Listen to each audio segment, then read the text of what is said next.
Good morning, children. Yes, children, once again I am here. Now what we were doing in the last videos or in last class, we were doing exercise 5.3 in which we were finding the sum of n terms using these two formulas. Sum of n term, these are two formulas to find the sum of n terms of arithmetic progression. Sn is equal to n by 2 a plus n. A means first term, L means last term. And here n by 2 2a plus n minus 1 into d. d means common difference. Clear children? So आज मैं कुछ question आपको और कराता हूँ. Now let us see. Question number 14. We have done question number 9. Now we are doing question number 14. Exercise 5.3, question number 14. Find the sum of odd numbers between 0 to 50. Sum of odd numbers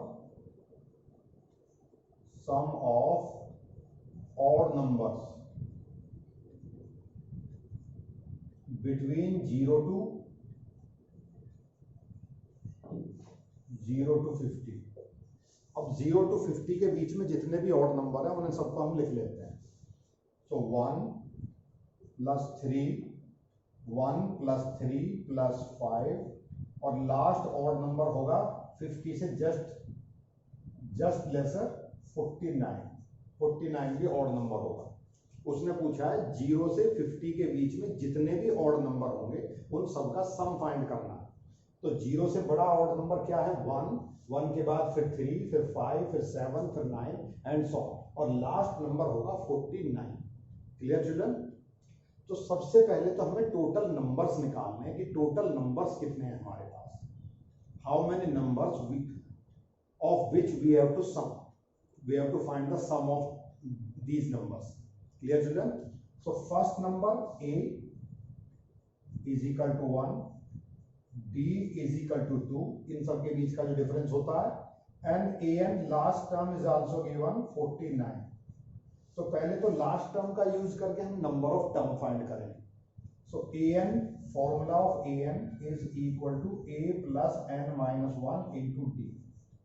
so an is 49, a is 1 and we don't know, we are finding n and d is 2. So 49 is equal to 1 plus 2n minus 2. Clear children? So 49 2n minus 2,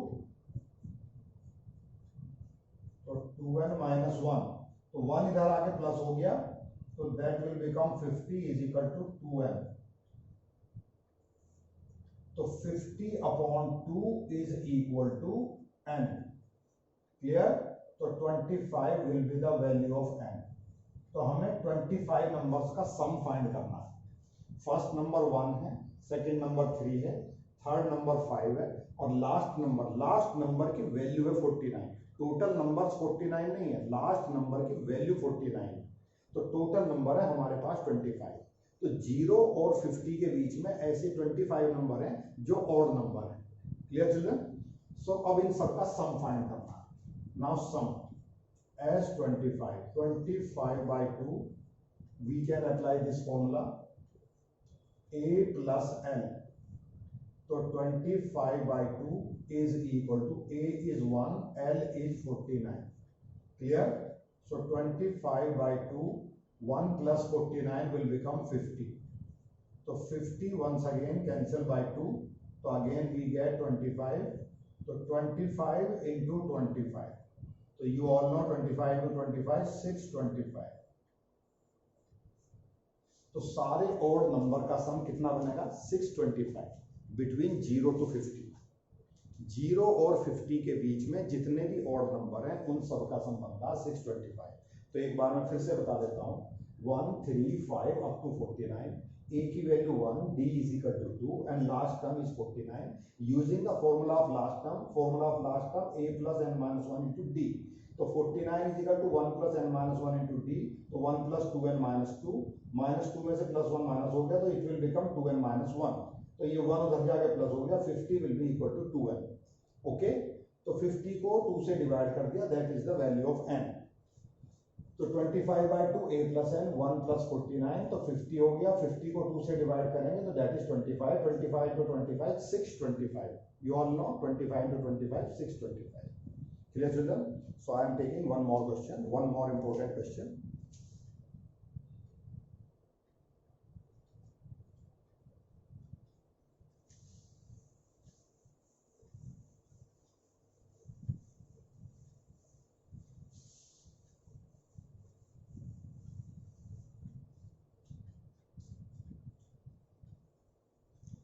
In a school, students thought of planting trees in and around the school to reduce the air pollution. It was decided that the number of trees that each section of each class will plant will be the same as the class in which they are studying. Section of class 1 will plant 1. For example, section of class 1, a section of class 1 will plant 1 tree, section of class 2 will plant 2 tree, and so on till class 12th. Condition क्या given है? School के सारे बच्चों ने plant करने का सोचा कि हमें स्कूल में प्लांट करने हैं, हमें एयर पॉल्यूशन को रिड्यूस करना है, तो सबने प्लांटिंग के बारे में सोचा। ठीक है, तो क्या कंडीशन कि जो जिस क्लास में है, एक क्लास जो जैसे क्लास 1 है तो वो 1 पेड़ लगाएगी, क्लास 2 है वो 2 ट्री लगाएगी, क्लास 3 है वो 3 ट्री लगाएगी। ऐसे ऐसे जैसे जैसे क्लास ऊपर बढ़ती जाएंगी, हर क्लास उतने ही पेड़ लगाएगी, उतने ही ट्री प्लांट करेगी। Clear children? एक बार मैं फिर से बता दूं, क्लास 1 से स्टार्ट किया, क्लास 1 ने 1 पेड़ लगाया, क्लास 2 ने 2 पेड़ लगाए, क्लास 3 ने 3 पेड़ लगाए। ठीक है, अब आगे कंडीशन ये गिवन है, there are 3 section of each class. ठीक है, तो लास्ट में 3 से मल्टीप्लाई कर देंगे। पहले क्लास 1 ने 1 पेड़ लगाया, क्लास 2 ने 2 पेड़ लगाए, क्लास 3 ने 3 पेड़ लगाए। ठीक है, तो ऐसे ऐसे नंबर ऑफ ट्रीज बढ़ता गया, तो क्लास 12 ट्री लगाएगी। ठीक है, तो उसको हम ऐसे फाइंड करेंगे, total number of trees.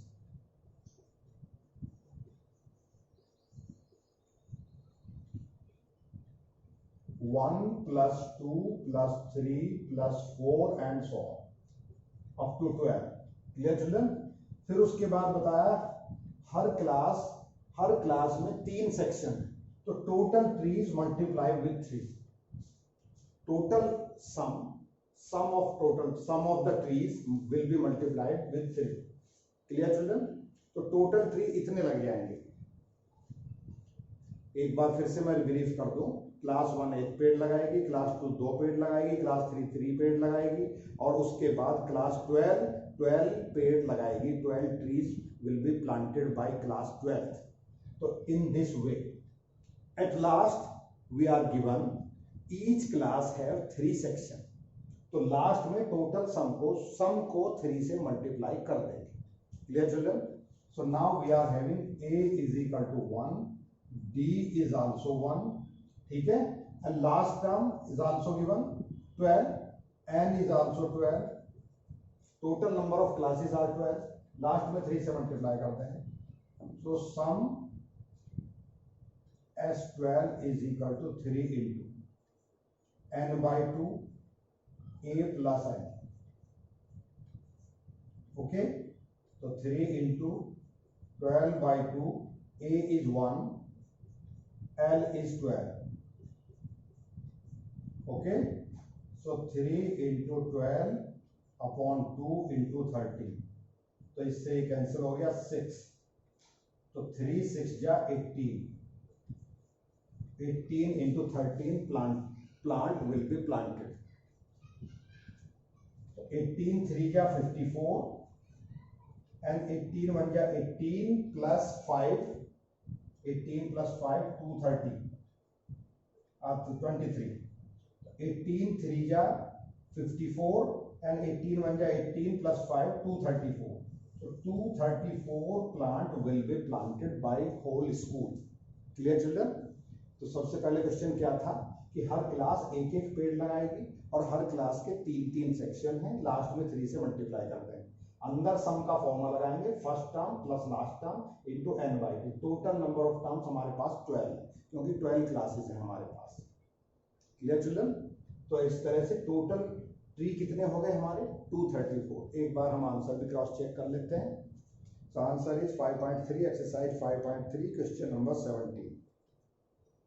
5.3, question number 17। Yes, 234. Clear, children? Now, in similar way, I am doing question number 19.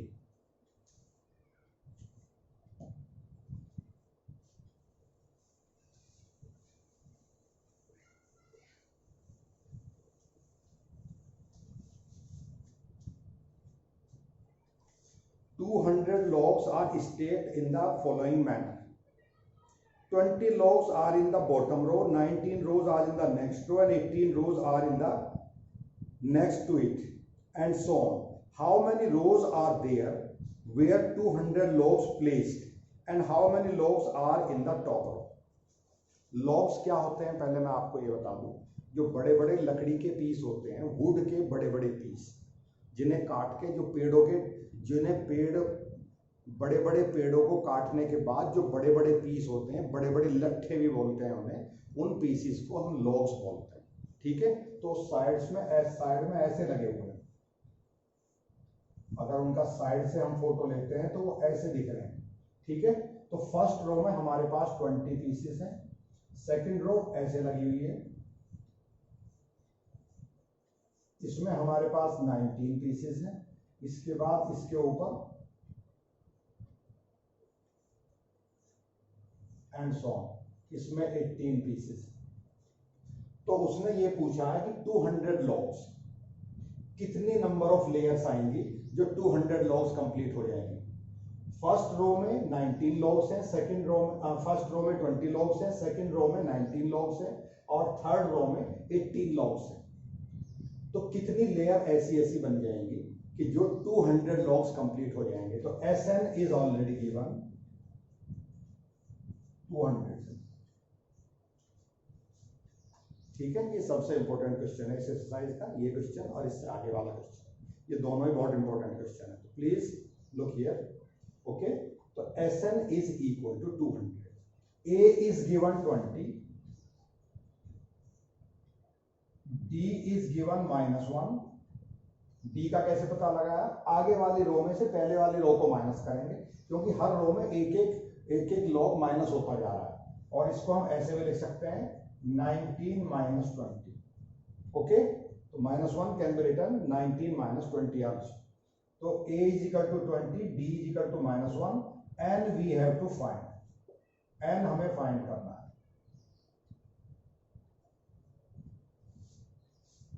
कितनी लेयर में 200 लॉग्स कंप्लीट हो जाएंगे। Clear children? और लास्ट रो में, लास्ट लेयर में कितने लॉग्स आएंगे। So use the formula of Sn, n/2 2a plus n - 1 into d।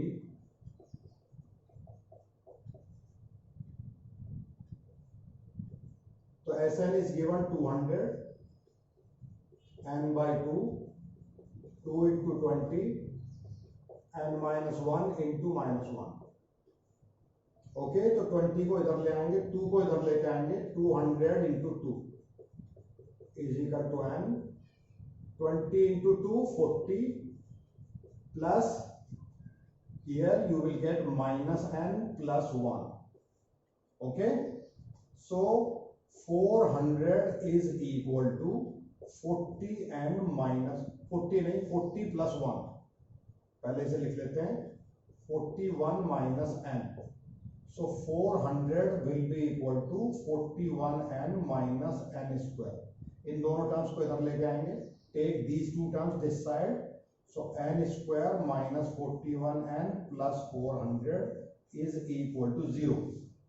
Now using middle term factor, you can do the factors of this quadratic equation such that product of the two factors should be equal to 400 and sum of these two factors should be equal to 41। तो जहां तक मुझे याद आ रहा है 16 and 25 are the two factors। 16 और 25 का multiply होता है 400 और 16 और 25 का सम होता है 41। Clear? So n square minus 25n minus 16n plus 400 is equal to 0. Okay, n common n minus 25, 16 common n minus 25 is equal to 0. So n minus 25 and n minus 16 equal to 0. तो n is equal to 25 and n is equal to 16. तो इस type की situation में क्या होता है कि जब ये लेयर कंप्लीट होती जा रही है तो 16 लेयर तक जो लीस्ट नंबर है, least number will be the answer. Least number he answer होता है ऐसी जगह. उसका रीजन मैं बता देता हूं. तो n should not be equal to 25. Okay, इसका रीजन मैं बता देता हूं. पहली बात तो ये है कि क्वाड्रेटिक इक्वेशन में दो आंसर आते हैं, क्योंकि n स्क्वायर क्वाड्रेटिक का मतलब ये है कि we will get two answers. तो दो आंसर आ गए, दोनों ही ठीक आंसर लग रहे हैं हमें, दोनों ही पॉजिटिव आंसर है, और दोनों आंसर फ्रैक्शन में भी नहीं है.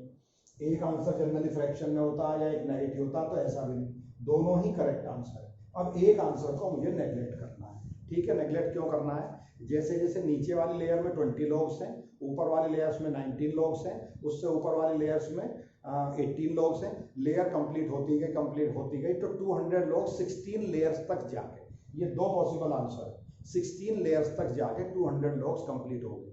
उसके बाद लॉग्स आगे लॉग्स बचे ही नहीं. जब लॉग्स ही नहीं बचे आगे तो 25 लेयर्स का कोई चांस बनता ही नहीं. तो उससे ऊपर की जो लेयर है वो सब फेक लेयर्स, ठीक है, फिक्शियस है या इमेजिनरी लेयर्स. 16 लेयर्स तक हमारे 200 लॉग्स कंप्लीट हो गए. तो इसलिए ऐसी सिचुएशन में हमें जो लीस्ट आंसर होता है, छोटा वाला आंसर, वो लेना होता है. Clear children? तो 16 इज द करेक्ट आंसर. अब क्वेश्चन ये है, now what is the number of logs, what will be the number of logs in the last layer और in the top row. Top row में total logs कितने थे, तो वो हम an वाले फॉर्मूले से लगाएंगे. लास्ट रो का हमें पता चल गया कितनी रो है हमारे पास, 16. तो n का पता चल गया हमें 16. तो after finding n we can find an. Last row में कितने एलिमेंट हैं, कितने नंबर हैं, कितने लॉग्स. ओके,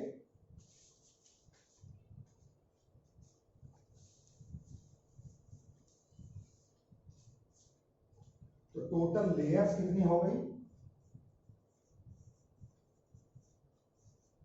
लेयर्स और रो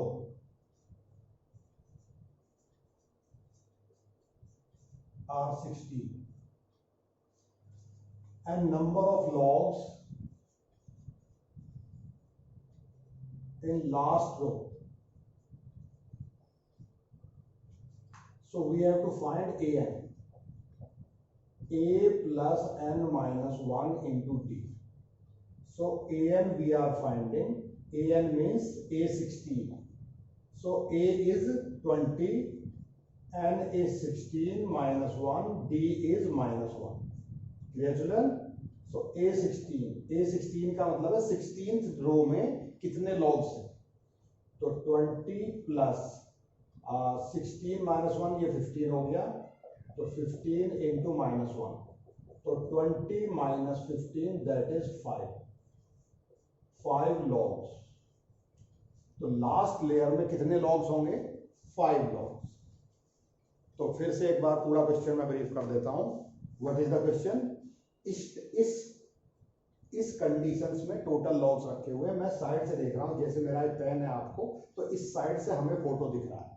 ये इस टाइप के बहुत सारे पेन है हमारे पास, ये ऐसे रखे हुए हैं, इस टाइप से देखिए, ऐसे रखे हुए. ठीक है, इन्हें ही हम लॉग बोलते हैं. इस टाइप के वुड के पीस को ही हम लॉग बोलते हैं. तो जब ये इसको ऐसे रखेंगे तो हमें साइड से ऐसा फोटो दिखेगा, ऐसे.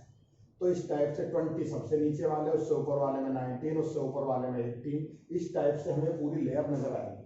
Clear children? तो क्वेश्चन क्या था, 200 लॉग्स कितनी रो में कंप्लीट हो जाएंगे. पहला क्वेश्चन तो ये था. दूसरा, लास्ट रो में कितने लॉग्स होंगे, कितने पीसेस होंगे. Clear children? तो सबसे पहले तो हमने Sn का फॉर्मूला यूज करके n की वैल्यू फाइंड करी. ठीक है, after finding the value of n we are finding the value of number of logs in the last row, or we have to find an. An means A16. A16 means 16th term, 16th layer में कितने logs हैं. Clear children? Now last question of this exercise.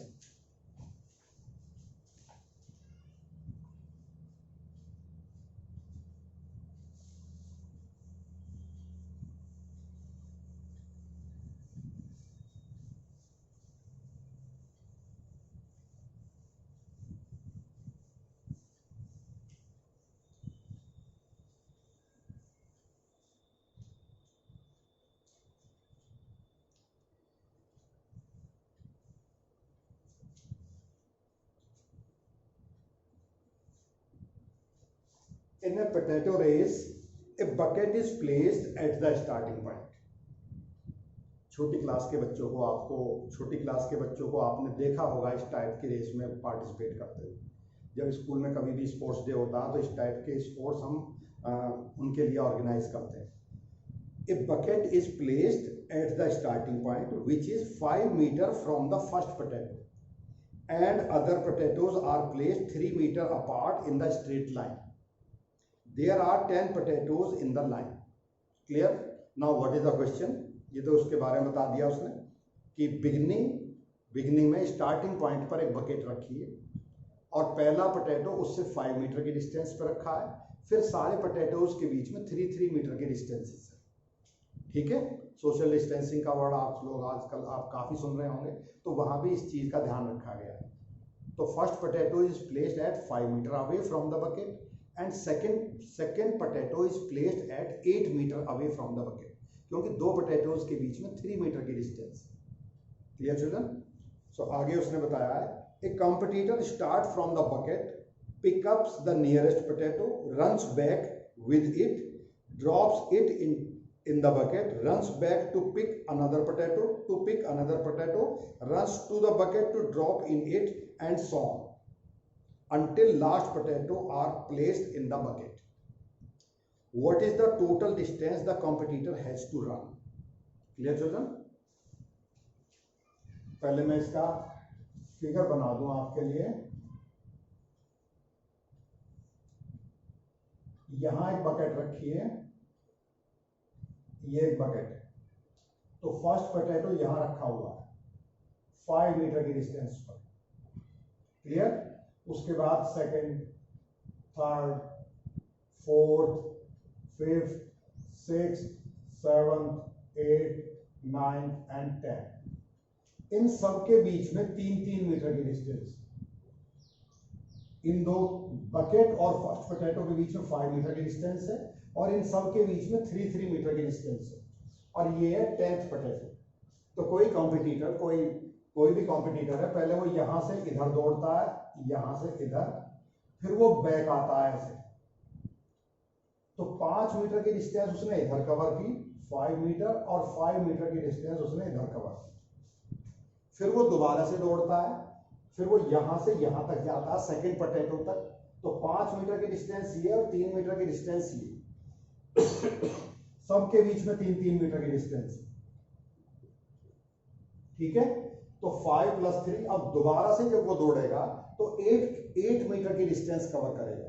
तो 8 metre जाने का और 8 metre आने का. तो he cover a distance of 8 metre to go and to come back. Clear children? तो first to pick up first potato, what distance he covers? 5 metre to go and 5 metre to come back. And to pick up second potato, he covers 8 meter to go and 8 meter to come back. Clear children? तो पहले हम 5, 3 इस type से हम add करते चले जाएंगे. First, तो टोटल डिस्टेंस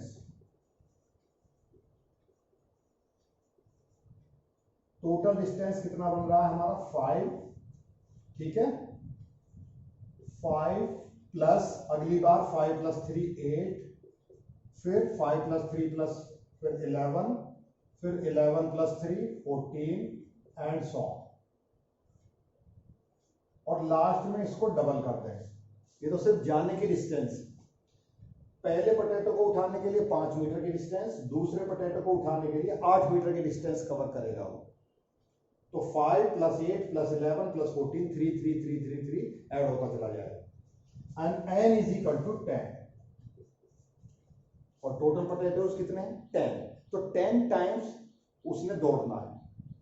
ओके, लास्ट में 2 से मल्टीप्लाई कर देंगे, ये तो एक साइड में जाने की डिस्टेंस है, डबल कर देंगे तो उसके आने की भी डिस्टेंस हो जाएगी। Okay children, so Sn will be equal to S10 will be equal to n by 2 2a plus n minus 1 into d, और लास्ट में हम 2 से मल्टीप्लाई करेंगे। टोटल डिस्टेंस लिख रहा हूं मैं इसको, इसे तो मैं पहले Sn को फॉर्मूला लिख दूं, total distance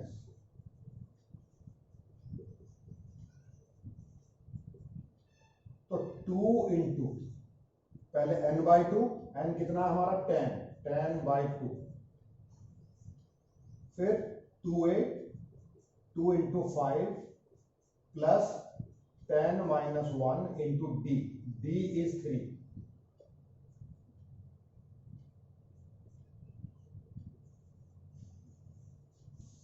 okay children, n by 2 2a plus n minus 1 into d। अब इसको सॉल्व करना है, तो 2 इंटू 2 5 या 10, 2 इंटू 5 2 5 या 10 प्लस 9 इंटू 3, तो ये हो गया 10 इंटू 10 प्लस 27, 9 3 या 27, तो ये हो गया 37, 10 इंटू 37, तो 370 metre. Dear children, so he covers or she covers a distance of 370 meter to pick up last potato or to pick up all potatoes. एक बार फिर से समझा देता हूँ, फर्स्ट पोटैटो को उठाने में उसे 5 मीटर की डिस्टेंस कवर करनी पड़ी, क्योंकि उसने यहाँ से दौड़ना शुरू किया और यहाँ तक गया, तो 5 मीटर की डिस्टेंस कवर की, फिर वापस आने में 10 मीटर हो गया। फिर दोबारा से उसने सेकंड पोटैटो उठाया, वहां तक 8 मीटर की डिस्टेंस कवर की, फिर 8 मीटर, फिर वो वापस आया। तो ऐसे first to pick up first potato he cover 5 meter, to pick up second potato he cover 8 meter, to pick up third potato he cover 11 meter, and so on. So he has to pick up only 10 potatoes, so total distance he covers twice into 10 by 2, 2 into 5 plus 10 minus 1 into 3. So that was the formula to find the n terms of AP, arithmetic progression. So total distance was covered by him, total distance covered by him 370 meters. Clear children? So that was the last question of this exercise. Now only miscellaneous exercise left only. So in the next class we will do miscellaneous exercise of arithmetic progression. Clear children? Thank you very much.